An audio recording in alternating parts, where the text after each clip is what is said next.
This truly is an American pie, and I'm going to show you how to make this show-stopping dessert made with a flaky keto pie crust and a gooey berry center. Bring this to a 4th of July cookout and you won't need fireworks because this is the show right here. I got this idea from my mom's dear friend Vanita, who posted a picture of a pie she made on Facebook. And it was the most beautiful pie I've seen in a long time, so I knew I had to make a keto version. So if you're at a loss for what to make for the 4th, well, remain calm and berry on because I've got you covered. Starting with my recipe for flaky keto pie crust, we add everything to a food processor. And I'm doubling my recipe that's on my website, KetoFocus.com, because we're gonna need enough for the bottom layer of the pie and the top layer. 2 cups of almond flour, 6 tablespoons of coconut flour, 2 teaspoons of xanthan gum, 1 teaspoon of salt. We're gonna pulse this together to mix. Then we added 1 cup of cold cubed unsalted butter.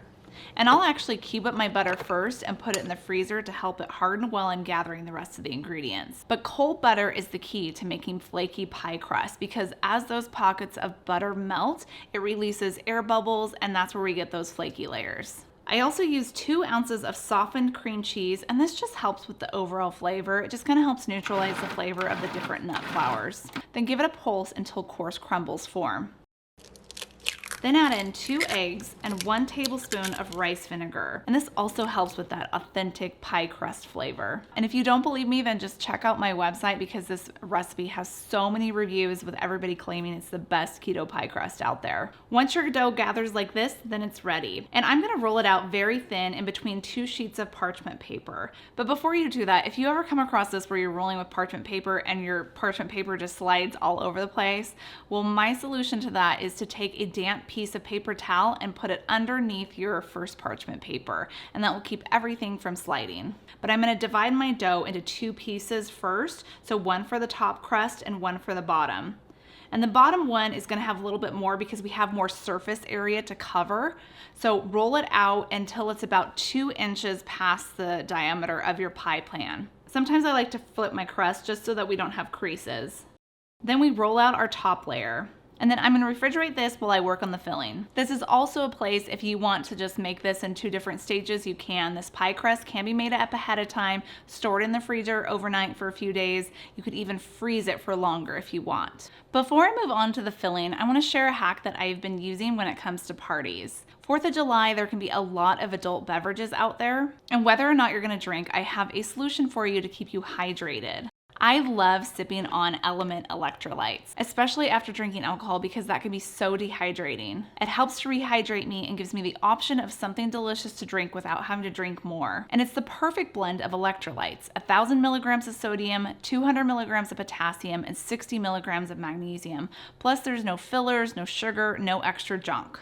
And if you do choose to drink alcohol, these are going to help with those dehydration symptoms like muscle aches and headaches and fatigue. Right now, LMNT is offering my listeners a free sample pack with any order. That's 8 single serving packets free with any LMNT order. This is a great way to try all 8 flavors or to share with a salty friend. Get yours at drinklmnt.com/ketofocus. This deal is only available through my link. You must go to drinklmnt.com/ketofocus. For the filling, I'm going to mix together a sweetener and a thickener. The sweetener is just a sugar-free sweetener, 1/3 of a cup. And then to help thicken our berry sauce, I'm going to be using ground up chia seeds plus arrowroot powder. I'm adding in 3 teaspoons of ground up chia seeds, and I just pulse these in my food processor. I didn't buy them pre-ground. And then 1 teaspoon of arrowroot powder. But you do have a lot of different options when it comes to thickeners. You can actually use xanthan gum or gelatin, even cornstarch if you're more dirty keto. For the berries, we have several different kinds. 1 cup of blueberries, 1 cup of blackberries, but let's just pretend that these are blackberries going in there. My husband got a hold of the blackberries before I could, so I actually really wanted to use blackberries in this pie because blackberries are lower in carbohydrates compared to blueberries, so it's just one way that you can lower the carb count. Then add in 2.5 tablespoons of our thickening mixture, plus 1 teaspoon of lemon juice, and just stir to coat. For the red berries, I'm using 2 cups of raspberries and 2 cups of diced strawberries, and then we'll add in the rest of the thickening mixture and then a teaspoon of lemon juice. And then these are going to go in the refrigerator while I bring back that pie crust. Here's the bottom layer of my pie crust, and you can see the beautiful butter chunks in there. Flip your pie plate upside down, then slide your hand underneath and then flip it over. And make sure you patch up any tears that might have happened or rips, because we don't want our berry sauce leaking through. Now this is where you need a divider. So I used a little bit of aluminum foil that I folded up, and it's about 2 inches thick. That'll just serve as our divider in between the red berries and the blueberries. We're gonna scoop the red berries carefully, try not to get any of the moisture or liquid into this side.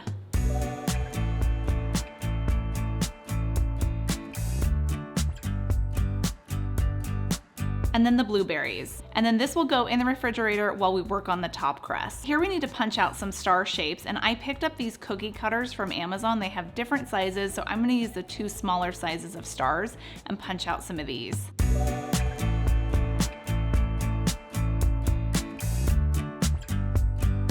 Now for the stripes, I'm gonna be using an X-Acto knife because I wanna be exact. And then I'm gonna try to cut out a wavy stripe. But you could use a knife or like a pizza cutter too. And if at any point you feel like your pie crust is getting too soft, then just put it back in the refrigerator to stiffen up, and things will just release and come off the parchment paper easily. And now we decorate.